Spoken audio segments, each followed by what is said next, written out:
Satellite Network Affiliates presents The Seminar Link with Zig Ziglar on qualities of success.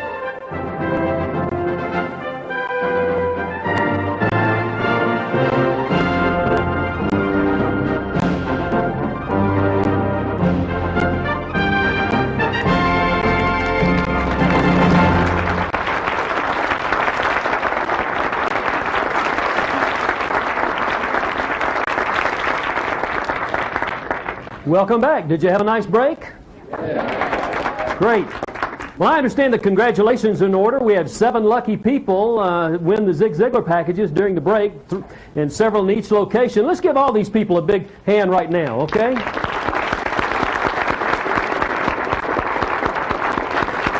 Congratulations to all of you. That's terrific. Well, I think every one of us here today are winners simply by virtue of the fact that we're taking advantage of this unique opportunity to make our lives more productive and successful. The winners I know don't seem to waste time complaining about what's wrong with their lives. They take action to make their lives better. And that's what we're doing here today. We're all taking action by learning more about the qualities we need to develop and refine in order to become the top performers we truly want to be. Zig has helped thousands of people to succeed, and I'm confident he's adding hundreds more to that today in Salt Lake City, Portland, and Kansas City through this tremendous Seminar Link program.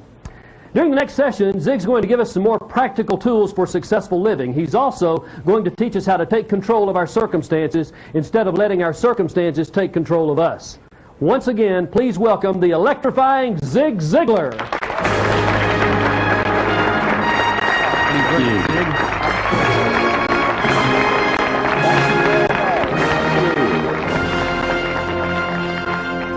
Basic situation is this. Right now you feel good. There is no way you could feel anything but good. But what we want to look at is what can we do to make certain we feel good next week, next month, next year. In other words, how can we keep it going? How can we be up most of the time and on when we need to? Now I'm going to put a lot of emphasis in this session along the lines of the fact that you can have everything in life you want if you will just help enough other people get what they want. And what we're going to do, ladies and gentlemen, is we're going to work with a formula. We're going to give you some steps and procedures which absolutely will make a permanent difference in your life. I would like to remind you that we touched on the first step in our last session when I said to you the first thing you want to do is you want to claim these qualities of life. You want to simply adopt them as being yours. You want to do everything you can on a steady basis to develop those qualities further and further and further. Step number 2, if you want to be up most of the time and on when you need to be, if you want to build that winning attitude, then you need to be a good finder. I'm going to stray from what a lot of people believe is the norm in life, the old look out for me first, and then if there's anything left, you can have it approach to life. As I indicated earlier, we teach a seminar in Dallas called Born to Win. People do come from everywhere. A couple of years ago, we had a major corporation to send in 4 couples. Now, we encourage people to come with their mates if they are married. But it is not a marriage seminar, though we've seen a lot of husbands and wives walk in at each other's throats and walk out in each other's arms because we did fit them with those new glasses, because we did teach them how to communicate. Again, a lot of people really do think that when they take turns talking, that's communication, and that really is not. Well, in this 3 days, I lecture twice a day, but most of the time is spent around a round table with 6 other people. There's a lot of individual instruction. There's a great deal of individual participation. Somebody has rightly said that if you hear it, you forget it. If you see it, you remember it. But if you see it and hear it and do it, you understand, and then you're successful. That's the reason we like to get you involved. It's the doing that makes the difference. Again, you got to be before you can do. You got to do before you can have. Well, these four couples came to our Born to Win seminar, and we had them really involved. When we have these people around those round tables, every time anybody says anything or does anything, the other six people write them a little note, and it says, "I like Jane Jones because." And then they give some specific observable behavior, because she is so pleasant and gives me encouragement. At work, you could say something like, "I like Bill Smith because he brings his projects in on time and under budget." But at the seminar, at the end of it, each person there has got between 50 and sometimes as many as 150 of those little slips. And they literally keep them for months, sometimes even years. Well, the first night, these four couples went out to a late dinner at one of Dallas's finest and certainly one of our most expensive restaurants. They hit the jackpot with a waiter. I mean, he was absolutely magnificent. He had been there over 20 years, been a waiter over 25 years. He was totally professional in every aspect of his job. He was there when he was needed, but he did not join the party.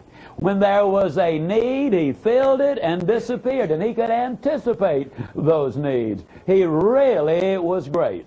When then they got his name, and when they got ready to leave, they left him a 25% tip, which is significant, I hasten to add. They also left, each one of them did, that is, one of those little "I like because" slips.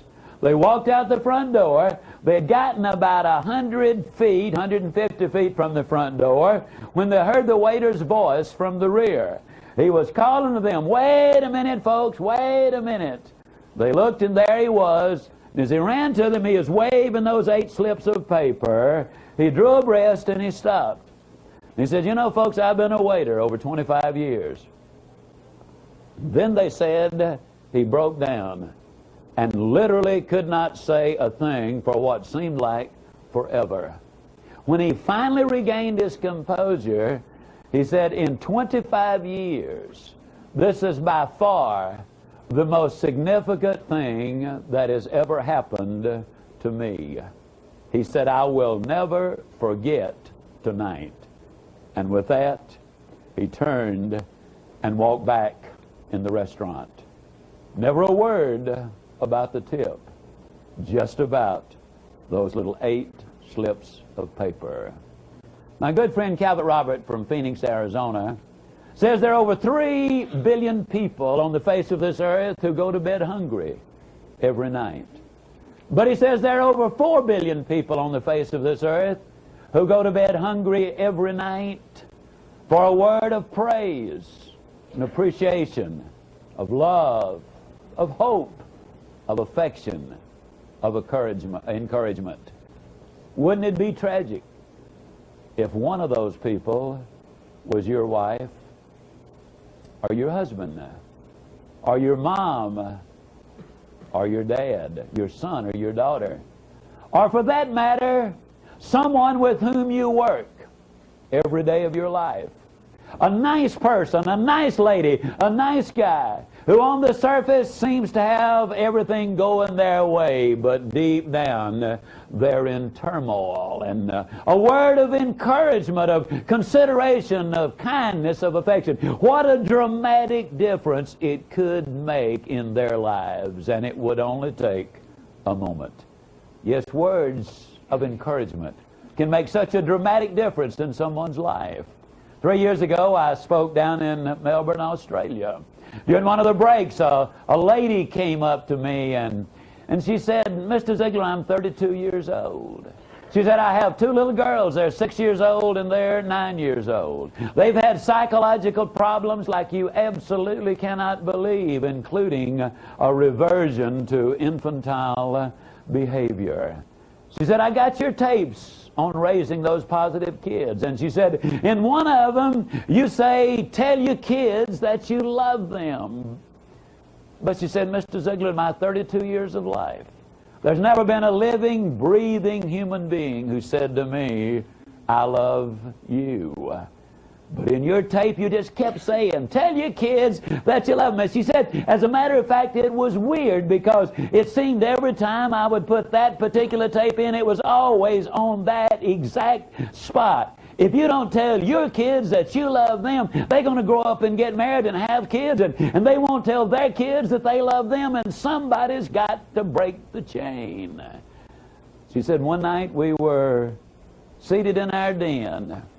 I was on one side of the room. My 6-year-old was literally at my feet. My 9-year-old was across the room, and all of a sudden she said, I remembered. And she said, I just more or less blurted it out. Girls, I just want you to know I sure do love you. She said, had my 6-year-old been on a spring, she could not have gotten up any faster. She was like a shot out of a gun. She threw her arms around me and hugged me and kissed me and started crying. My 9-year-old across the way ran across, and she threw her arms around me and she hugged me and she kissed me and she started crying. And of course by then I was crying too. She said, Mr. Ziglar, I have no idea how long we cried. Might just have been a moment or two, but it might have been 5, even 10 minutes. She said, all I know is that when we finished crying, that those tears had washed away a lot of the hurt and the pain and the bitterness even that had crept into our lives. Though I was emotionally exhausted, there was an exhilaration that is impossible to describe, a feeling that I'd never had before in my life. She said, the girls and I promised each other that night that never again would we let a day go by that we didn't start that day and end that day by hugging and kissing and declaring our love. She said, you know, Mr. Ziglar, you would have thought that under the emotions of the moment, the circumstances that were there, you would have thought that it would have been easy and natural. But you know, when we got away from the emotion of that moment, we started thinking about it, I felt awkward the next morning. She said, I'm just so grateful that I was mature enough to understand that if you always wait until you feel like doing things, you will never really get them done. And so she said, though it was awkward at first, because you cannot make an overdraft on the bank of love all of your life, and then bring that account up to date in one deposit. I don't care how big the deposit is, but the next morning, awkwardly, I grabbed my little girls again. I hugged them and kissed them, told them how much I loved them, and they told me the same thing. Took us a couple of weeks before it even approached being natural. At the end of the month, though, we were adding an occasional hug and kiss extra, and Mr. Ziglar, within 60 days, we just used any excuse for the hugging and kissing. And Mr. Ziglar, within 90 days, 98% of all of those psychological problems had disappeared. 2,000 years ago, a Jewish scholar wrote a love letter to his relatives in Corinth. Some say it's the most beautiful love letter ever written. He kind of summed it up by saying, love never fails. I was interested to note that when you chose those qualities of success, you put loving in there because it is so important. I take you back to the story of the waiter.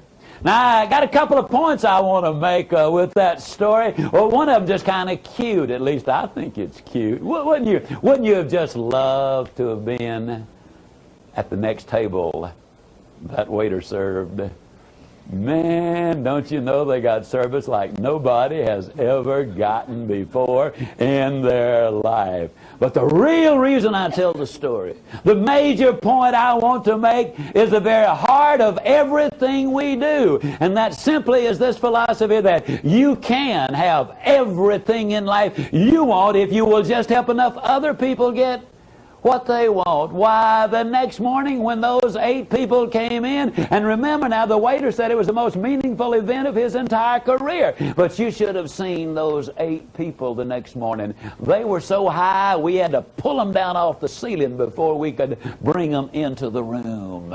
They bought a case of those little I like because pads because they want to give them to everybody. It really does work. And you know, I can almost, I'm not a mind reader, but I know where some of your thinking is. You might sit there and say, well, Zig, I can see where it would work for that lady in Melbourne, Australia. Those were kids. I can see where it would work with that waiter because, after all, the reality is he got a bigger tip because he did such a job. But, Zig, you got to understand, man, I work on Main Street. I deal with Wall Street. This outfit I work with, man, their bottom line. Can you use this philosophy in the cold-blooded, hard-headed business world in which we live? My friend, it works better there than anywhere else. In the December 1987 issue of Executive Excellence, a publication of 16 pages which has a lot of very concise and pertinent articles in it. There was an article in it by Dr. Ken Blanchard, and Dr. Blanchard was, or is, the man of 1-minute manager fame. And Dr. Blanchard reported on a study which had been done concerning investing in the Dow Jones. And here's what he said.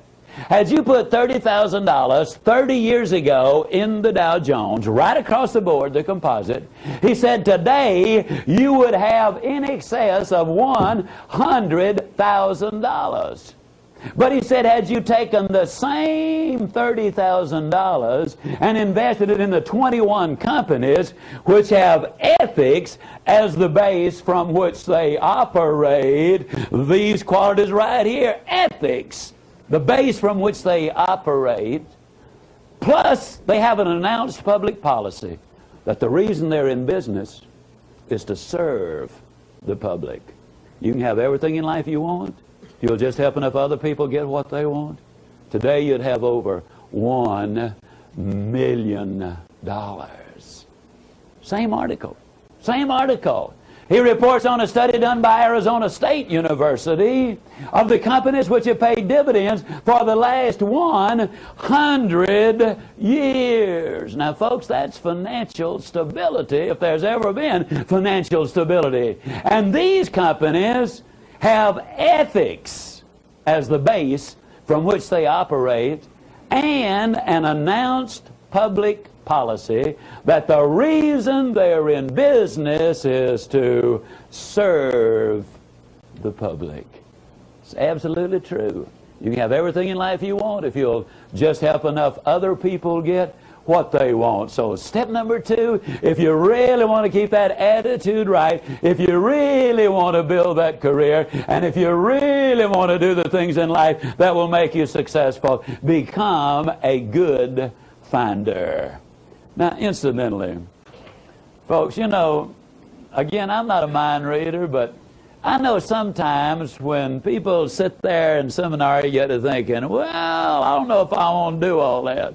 Like this idea of standing in front of the mirror and claiming all of those qualities. I'd be a little self-conscious, Ziglar, if I did that. Now, I'll look at them from time to time, but to go through that rigmarole you're talking about, I don't know about that. Friend, let me ask you a question. What have you got to lose? Nobody's even going to know about it but you. But suppose it does what I'm telling you it will do. Wouldn't it be tragic if you chose not to take a simple suggestion that would make a dramatic change in your life? Claim the qualities, number 1. Number 2, become a good finder. Number 3, you need to get an education. One of the things that I do in our company when we bring someone new aboard, at the moment we have about 80 people, and when we bring someone aboard, I like to spend a little time talking with them to let them know what they can expect from us and kind of to find out what we can expect from them, kind of to get to know that individual. Recently we had a beautiful lady to join us after she had been on vacation for 23 years. Now, those of you who are mothers will say, Ziglar, that wasn't a vacation.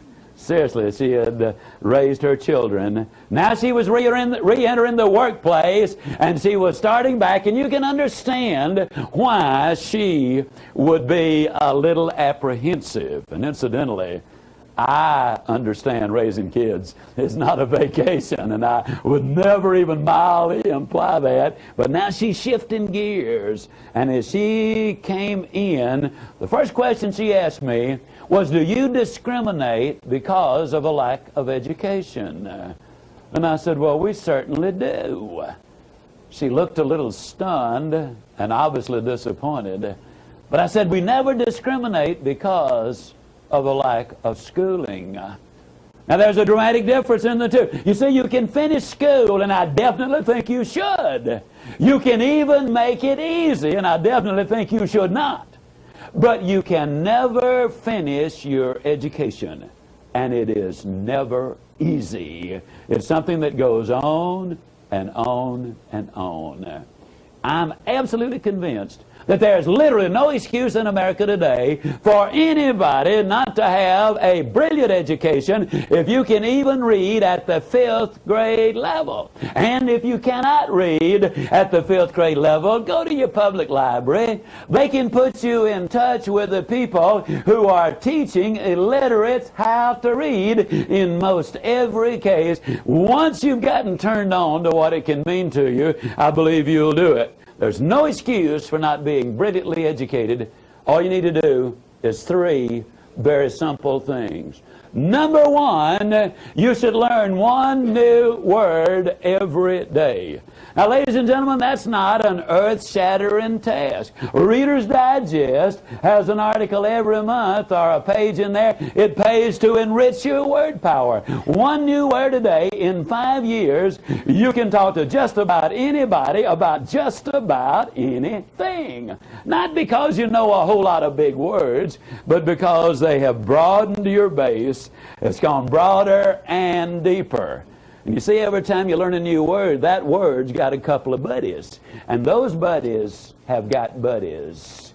You learn 1 new word a day, and in 5 years, I'll absolutely guarantee you it will make a difference. One study involving 1,361 executives revealed, and these are top-level executives, revealed that they had outstanding vocabularies. Vince Roberts lives in Ottawa, Canada. Now, Vince was 37 years old. He had a 5th grade education. He was a cab driver. And he literally spent hours every week at the airport waiting on a fare. He spent hours every week at the hotels waiting on a fare. And then one day, something happened in Vince Roberts' life. I do not know what it was, but something happened. He became inspired. He realized that he did not have to stay like he was or where he was, so he bought himself a book. The book he bought was a dictionary. A 20-pound dictionary. And starting on page 1, word for word for word, he went all the way through that 20-pound dictionary twice. He ended up owning the cab company. He ended up investing in the stock market, becoming a very wealthy man. Today, he travels telling people how you did it. How he did it. Now, my friend, there is no excuse on earth. There's no reason why you cannot learn at least 1 new word every day, and it absolutely will make a difference. Step number 2, in order to get that education, you need to read at least 20 minutes every day. Now, I spend about 2 hours a day or more. But you got to understand, this is my business, this is my life, this is my profession. I got to do it. Fortunately, I just absolutely love to do it. But 20 minutes a day will make a dramatic difference. Now, obviously, I'm talking about reading something good, powerful, positive, biographies, autobiographies, self-help books, motivational books, books about your business, your profession, the industry of which you are a part, books about human nature, how to deal with people. If you are an average reader, that's 220 words a minute. If you will just read 20 minutes a day, at the end of the year you will have read 20 200-page books. That is 18 more than the average American reads in a year's time. That will give you a colossal advantage in whatever it is that you're doing. And folks, the reality is just a little advantage is all most of us need. It's the little things that make the big difference in life. You call a girl a kitten, she'll absolutely love you. Call her a cat, you got a problem, friend, a bad problem. If you say she's a vision, you score all kind of points. Call her a sight, you're in trouble. Fellas, can you imagine you look in your wife's eyes and say, honey, when I look into your eyes, the wheels of time just stand still. Oh, that's beautiful, that's poetry. But can you imagine what will happen if you look her in the eyes and say, you know, honey, when I look into your eyes, when I look into your eyes, I just am reminded that you got a face that'd stop a clock. I mean, ladies and gentlemen, that is something that would make a difference. It's the little things that make a big difference. If my watch is 4 hours wrong, no problem. But if it's 4 minutes wrong, I'm in trouble. Because you see, I'm scheduled to leave this afternoon at 3:45. If it's 4 minutes slow and I get there at 3:49, well, you can see the problem. Because I made a deal with the airlines that if I'm not there when they get ready to go, that they're just to go ahead without me. And as far as I know, they've always lived up to their end of the agreement. They did it last year in Dallas, I can say that. Little things make a big difference in life. The third thing you need to do to get that brilliant education is you need to regularly listen to cassettes when you're in your automobile. For example, the average salesman, according to my friend Don Hudson, spends 510 hours a year in his automobile. While you're in that car, and the average person, incidentally, I was a visiting scholar at the University of Southern California for 2 years, and they did a study which revealed that if you live in a metropolitan area and drive 12,000 miles a year, that in 3 years' time, you can acquire the equivalent of 2 years of college education while you're in your automobile. You can literally learn everything from Chinese art and a foreign language to the Bible to financial planning to goal setting to how to close a sale to how to communicate more effectively. There are hundreds of things that you can learn in your automobile. It ought to be the greatest educational institution literally in the world. You spend $10,000, $15,000, $20,000, $30,000, even $40,000 in a car. And yet the typical American, let me tell you what they do. They stomp their foot and gripe and groan and complain. Every time the traffic gets a little heavy, they see a jam up front, and they say, daggone it all, when are they going to do something about this? When they see a traffic jam, saying, oh boy, I bet it's going to take me 30 minutes to get through that sucker, and in 30 minutes I can learn 3 new words, I can learn 2 new closes, I can learn about financial planning. That's what I'm talking about. Using the time that you have. You got to go anyhow. Why not get an education while you're on the way? And that won't take 1 minute of your time. Incidentally, folks, when you talk about time, let me remind you that 72% of the time when we're watching television, we're watching something we have no interest in. We rush home to see a particular show, The Cosby Show. Wonderful show. I've already seen it twice. It is a good show. But a lot of times people will mash a button and change a channel and watch on the other one, and 4 hours later they say, boy, I can't believe I spent the whole night here doing nothing. I'm talking about utilizing your time. So step number 3 is get an education. Step number 4, if you really want to go to the top, you want to maintain that attitude, you need to learn how to say hello. You need to know how to greet people properly, whether it's in person or whether it's on the phone. Now, I do something, and have been doing it a long time. Regardless of what time of day it is, when I greet people, I always say, good morning. And whether it's 9 o'clock in the morning or 9 o'clock at night, they always respond, in 85% of the cases that is, they'll say, good morning. Now, a lot of times, after they said it, they'll say, it's not morning. Then I'll say, why did you say good morning then? They said, I said it because you said it. I said, that's right. That brings out something very important, ladies and gentlemen, and that's this. When you go out in life to find friends, they're very scarce. When you go out to be a friend, they're everywhere. What you send out is what you get back. If you complain because people in a certain area or building were not very friendly, can you honestly say that you initiated in the friendliness yourself? Send it out and you will get it back. Greet people enthusiastically, whether it's in person or on the telephone. Now, I challenge you to do this. When this seminar is over, go get your yellow pages out, look up 10 numbers. Swap with one of your buddies who's got 10 numbers and dial those 10 numbers, and I'll guarantee you no more than 3 out of the 10 can you identify what the name of that business is. You really cannot. They snatch the phone off the hook as if it were an intrusion. What do you mean dial this number? I wouldn't bother you. Good morning, every company. And you have no more idea than a goat who you have called. I challenge you. Call us in Dallas, 214-233-9191. Got a watch number, but it'll do you more good. Spend your own dollar. Call us down there, and our lady will pick up that telephone, and with considerable enthusiasm, she'll say, good morning. Now, a lot of people say, Ziglar, is it always a good morning? It sure is, and if you don't believe it, you just try missing one of them. Then she makes a little motivational speech. She says, it's a great day at Zig Ziglar's. And this is Shirley, may I help you?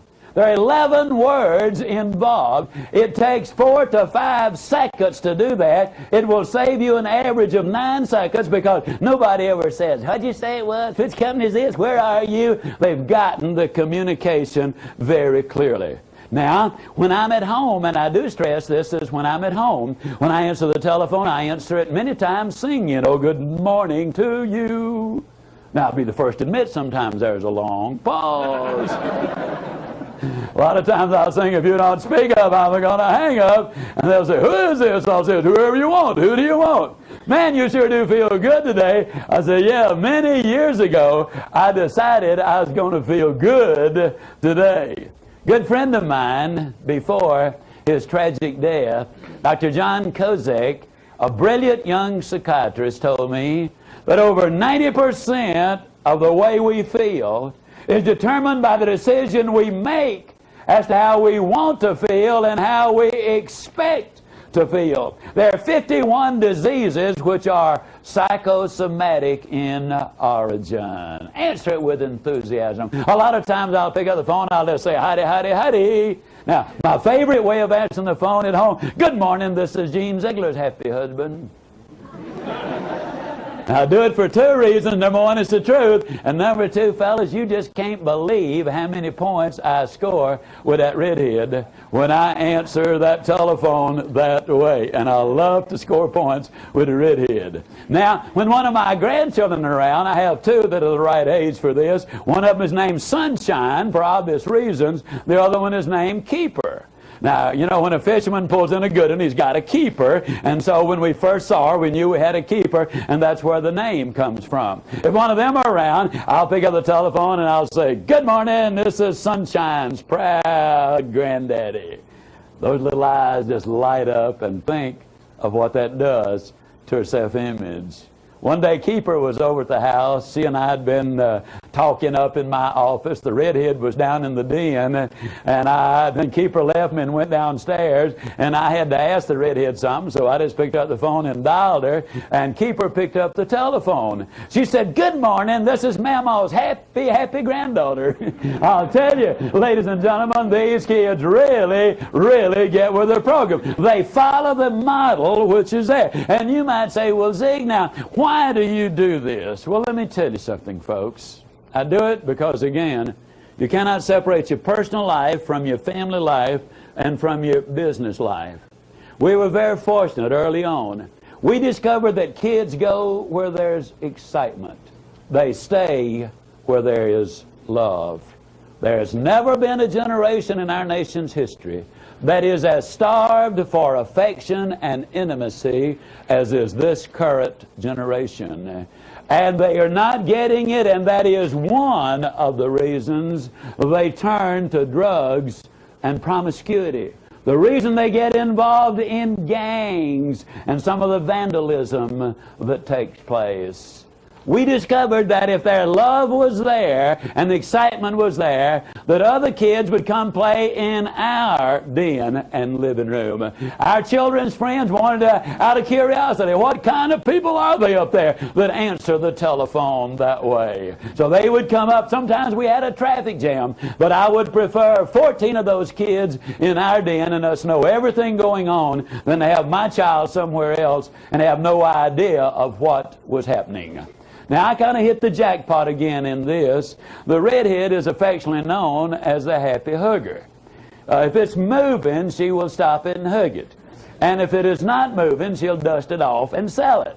So when these kids would come in, the redhead would grab them and give them that hug. In many cases, that was the only hug they had gotten since the last time they had been there. It creates an amazing environment by answering the phone that way. Parents, I challenge you to do this. If the telephone rings and your daughter is standing or sitting around, Mom, just pick up that telephone and with a big grin on your face and a lot of enthusiasm, say, "Good morning, this is Molly's proud mom." Dad, if you're there and the phone rings, you pick up that telephone and you say, "Good morning, this is Paul's proud pop." And you might have that old gawky, gangly 15-year-old boy standing there, and he might say, "Oh, Dad."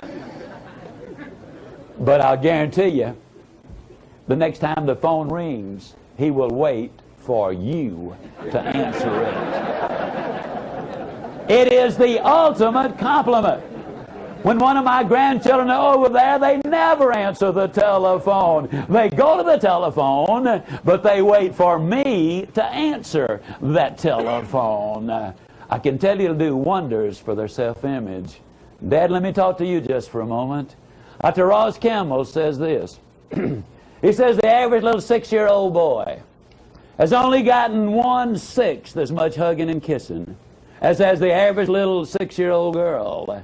And in the first grade, little boys get in 9 times as much trouble. 9 times as likely, rather, to have a speech difficulty as are little girls. Dr. Campbell said that in all of his years of research and all of his years of practice, he has never known a single human being with a sexual dysfunction who had a father who was gentle and affectionate and compassionate and loving and kind and some of those other feminine qualities. There's still a bunch of those macho men who say, "I ain't gonna kiss my little boy and make a sissy out of him." The absolute opposite is true. The kids are starved for skin. They want hugging. They want to know that you care. And fellas, I'll say the same thing about your wives. Let me tell you something. They resent it when you ignore them all day and then give them your undivided attention when the lights go out. And as a practical matter, I'll just flat tell you, if you gripe about the mashed potatoes at supper or dinner, all you're going to get the rest of the evening is cold shoulder. Your relationship. I believe we are hungry all over this land for people who are willing to hug when hug is all they're interested in. Step number 4, learn to greet people in person. If somebody asks you, how you doing, instead of the old negatives that you often hear, well, fine since it's Friday. Or good since I get off in 20 minutes. Or great since it's payday. And don't you love it when some people, as my good friend Roy Hatton says, when they pull themselves up to their full height and say, well, under the circumstances. I mean, it makes you wonder what they're doing under there in the first place, doesn't it? Now, the next time somebody asks you how you doing, why don't you just tell them the truth? Why don't you say outstanding, but I'm improving? Or super good, but I'll get better. And you might say, but Zig, suppose I'm not doing super good. Am I telling the truth? Of course you're telling the truth. You're just telling it in advance. That's all. Why wait on the good stuff? Claim it now. Enjoy it now. Step number 6, to build that winning attitude, we need to shape up. Ladies and gentlemen, I'm sorry, you know what I just did? I skipped step number 5. Hey, don't want to do that. Step number 5, cancel that one. As we'd say down home, some folks could file up a 2-car parade. And so let's back up to step number 5. For 27 hours a year, you do something that's kind of neat, that we have to do. You know, negative Americans amaze me, and yet so many of them are so negative, they call those electrical appliances on the street corners red lights or stoplights or traffic lights. But they really are put there to make traffic go. So the reality is they are go lights. Now let me ask you a question. Have you ever been at one of those go lights, and you're going to spend 27 hours a year, incidentally, waiting on the right color, and you're sitting there waiting on the right color to come along. You're all excited, you're all enthused, you're highly motivated, you're listening to your Zig Ziglar tapes. And you look out the side of your eye, and you can't believe what you're seeing. Here sits a guy over here, and he's waiting on the right color to come along, but he's got a good firm grip on that steering wheel. I mean, he doesn't want that car to go anywhere. Got his mouth fixed exactly right just in case he has to talk to that thing. And you can't believe it. You're watching him. He's got his foot on the accelerator. He's racing the engine, trying to change the color of the light. Let me ask you a question. How many of you have actually ever seen some dodo sit there racing a car motor trying to change the color of the light? Can I see your hand, please?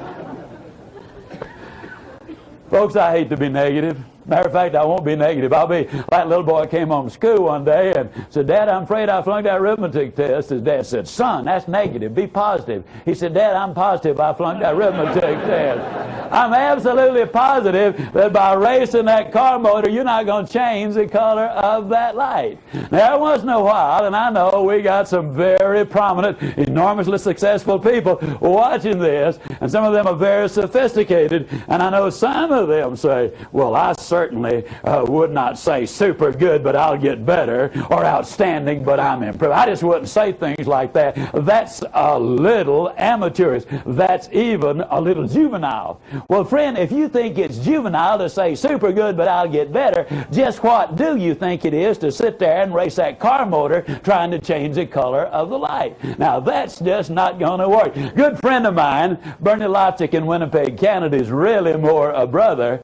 Bernie is the most positive human being I've ever seen. He's so positive he's never had a cold. Once in a great while he has a warm. He's so positive he won't even talk about the weekend. He says that's negative. He calls it the strong end. And you might say, now come on, Ziglar, you got to be kidding me. Super good, strong ends, go lights, all of that kind of stuff. Is that necessary? No, you can be mediocre without it. Mediocre? Who does that dude think he's talking to? I'm the president of my own company. Mediocre? I'm worth over $10 million. Mediocre? Why, I have led the nation in sales every year for the last 3 years. Mediocre? I've got 2 PhDs. Well, bully for you. I still say mediocre, because success is not measured by what you've done. compared to what somebody else has done. You might have 10 times the ability they have. Success, real success, is measured by what you've done with the ability you have, compared to what you could have done with the ability you have. This procedure is not designed to help you beat anybody. This is designed to make you number one. You see, everybody can't be the biggest and the fastest and the strongest and the smartest, but everybody can be number one. And you are number one when you get up every morning and look yourself in the mirror and say, today I'm going to give it my best shot. You're number one when at the end of that day you can get back in front of that mirror and say, today I gave it my best shot. You're number one with the one who is the most important as far as your success is concerned. So step number 5, if somebody asks you, ladies and gentlemen, directions, instead of saying you go down to the red light, tell them the truth. You say you go down to the go light. And the minute you say go light, you'll grin just like you walk through a swinging door on somebody else's push. I mean, you'll get excited about it because it will remind you of today. It'll bring you right back in your own mind right here, and your whole pattern of thinking will be lifted. Step number 6, shape up physically. Now, when I talk about shaping up physically, there are about 3 factors involved. Remember, we deal with the physical, we deal with the mental, we deal with the spiritual. The first thing in shaping up physically is you need to get enough sleep. The evidence is overwhelming that when you sleep, that's the only time certain chemicals are reproduced in your brain. And these chemicals are necessary to keep your body in balance. If you do not get enough sleep, the first thing you lose is that incredible energy. The second thing you lose is you lose that alertness that makes a difference. And third, you become more susceptible to becoming addicted to prescription drugs or the illegal drugs. So get enough sleep. What is enough? I don't know, but you do. If you have to fight your way awake every morning, try getting a little extra sleep. If that doesn't work, see your doctor. You might need a physical. Then you need to get on a proper diet and exercise program. There are many good books today that you really need to look into if you're really going to take care of your health. A lot of times, as I've said earlier, I am a jogger. Many times people ask me, when do you have time to jog? But the reality is when you exercise, whether it's a fast walk or bouncing up on down and down on rebounds or riding stationary bicycles or bicycles in the street or swimming, whatever you do, you activate that pituitary gland. It floods the system with endorphins. Your energy level goes up. Your creativity goes up. I run 5 days a week, and I find my energy level is always higher for the next 2 to 5 hours. I don't spend time exercising. I invest time and get a tremendous return. Third thing to do about your physical conditioning, folks, is avoid the poisons. Now, there's some people who get a little uncomfortable when I say this, but I've got to tell you what I know is truth. There's an old saying that you can deny truth, but you cannot avoid it. The day is going to come when it will be there. Every time you light up a cigarette, you have just decided to die 16 minutes earlier than you otherwise would have died. I'm talking about something very serious, folks. 390,000 people a year die as a direct result of smoking. 150,000 die as a direct result of drinking. We do know that every time you take a drink, that it kills certain brain cells. And I don't know how many brain cells you got. Personally, I don't have a single one to spare. I encourage you, do the things that will make you the most functional. I've even had certain people say, well, Zig, I take a drink, it sharpens me up, man. Gives me that little edge. Now, me and you both know you don't really believe that. Let me tell you why I know we both don't believe it. Here's why. If you were faced with major surgery, would you insist that surgeon has a little snort just before he opens you up? No way. And you're not as sharp either. If you really want to build a winning attitude, step number 7, you need to give it your best shot. Whatever it is that you do, give it your best effort. Now, in corporate America, ladies and gentlemen, I believe that the worker who has said, I will be there at 8 o'clock, that's when my day starts, and I'll stay to 5, I believe most of them will do exactly that. But the question is, how do they get there at 8 o'clock? Here's what I've noticed. I've noticed that most of them get there absolutely in a dead run. I mean, at last 200 yards, they get there. I mean, they are all huffing and puffing. Oh boy, traffic was there. I didn't think I was going to make it. Man alive. They're unpacking their gear, and they make their way back to the coffee room. They get them a cup of coffee, and they come back, and they finish unpacking it. And 10 minutes after their pay starts, then they go to work.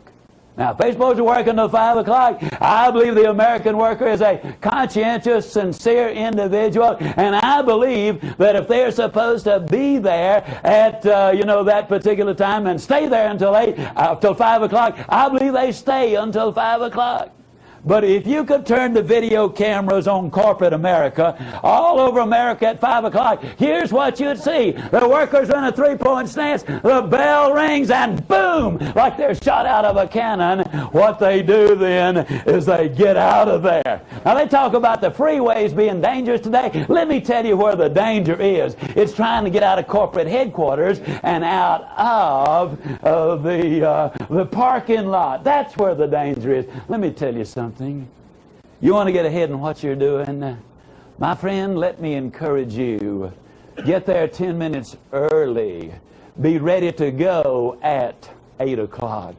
That's so important. Stay there until 5 o'clock, and then you pack up at 5 o'clock, and then you leave. Dr. Joyce Brother says, you cannot consistently perform in a manner which is inconsistent with the way that you see yourself.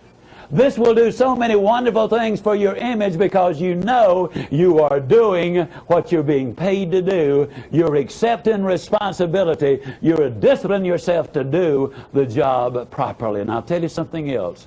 The boss is looking. And those first 10 minutes and those last 10 minutes definitely will make an impression. Give it your best shot. When I was a boy down in Yazoo City, Mississippi, I was born in L.A., that's Lower Alabama. But when I was in Yazoo City, Mississippi, I worked in a grocery store. In those Depression years, we used to borrow merchandise from other stores. Charlie Scott was the runner from across the street. And Charlie used to come running in our store to borrow food from us. Like if his store ran out of tomatoes, he'd come running over there to say, Mr. Anderson, who owned our store, I need to borrow a half-dozen cans of tomatoes. And Mr. Anderson would say, okay, Charlie, you know where they are, go get them. And old Charlie would go off in a mad dash. He'd grab up the half-dozen cans of tomatoes. He'd bring them back. He'd plop them down on that counter, you know. He'd scribble his name on the receipt, and he would take off like a scalded duck. And one day I said, Mr. Anderson, how come Charlie Scott always runs? Mr. Anderson kind of smiled, and he said, well, he always runs because Charlie Scott is working for a raise, and he's going to get it too. I said, Mr. Anderson, how you know Charlie Scott going to get a raise? He said, I know Charlie Scott's going to get a raise because if the man he's working for doesn't give it to him, I am. It's an absolute fact of life that when you do more than you're paid to do, you will eventually be paid more for what you do. I was speaking at Clarksville. I was speaking in Clarksville, Mississippi, at the University of Mississippi State. When I finished that seminar, a tall, red-headed gentleman came up to me, and he said, Mr. Ziglar, he said, when have you last seen Charlie Scott? I said, well, I left for the Navy back in 1944. Charlie is 2 years older than I am. He left 2 years before then. I haven't seen him since. He said, you probably wouldn't even know him, would you? And I said, no, I really wouldn't. He said, I didn't think so. He said, I'm Charlie Scott. His friends told me that Charlie Scott had taken the lessons of childhood until they became the instincts of his adult life. At age 50, he retired a very wealthy man.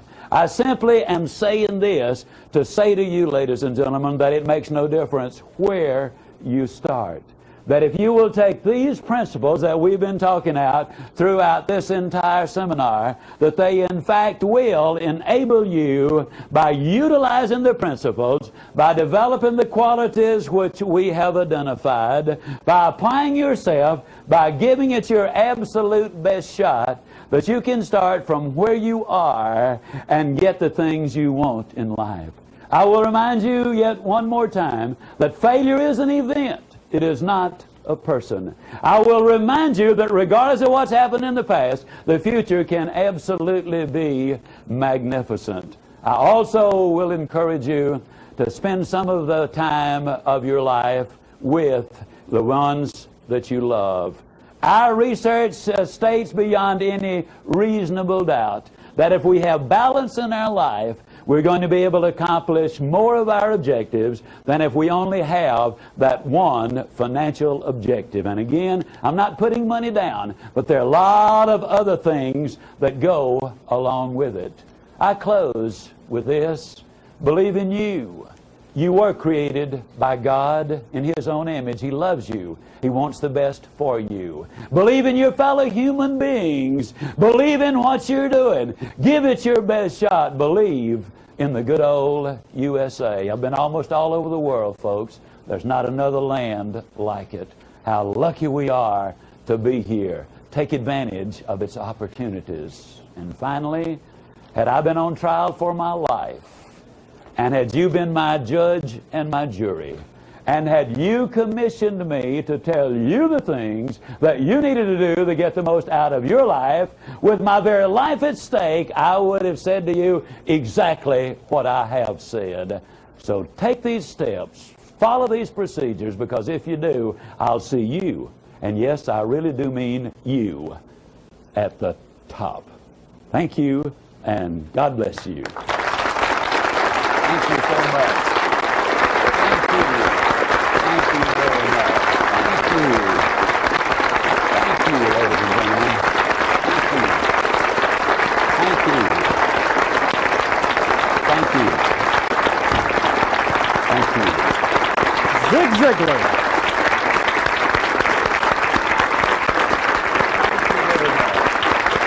Thank you.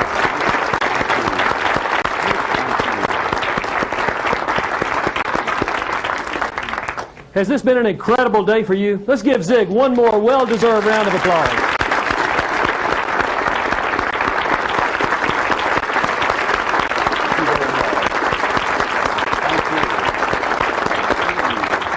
I've worked with Zig for over 20 years and over 250 appearances, and never has he been better than he was today for you, the SNA audience, here in Salt Lake City and Portland and Kansas City. You know, I kind of hate to see our day here together come to an end, but I guess it's really just a new beginning for each of us, isn't it? We now have the challenge to take these valuable, life-changing principles we've learned here today and incorporate them into our everyday lives.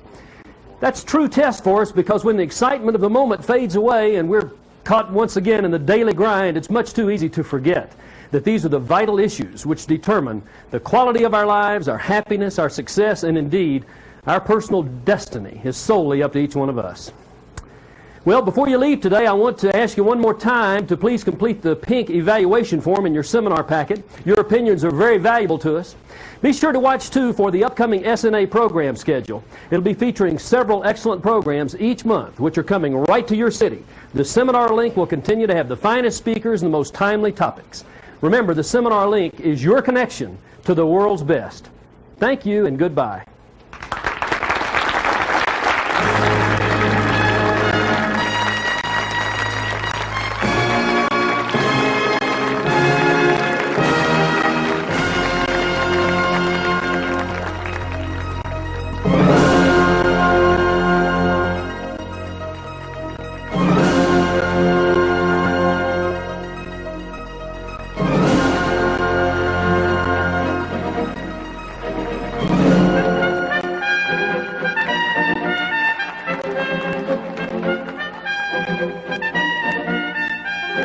Bye.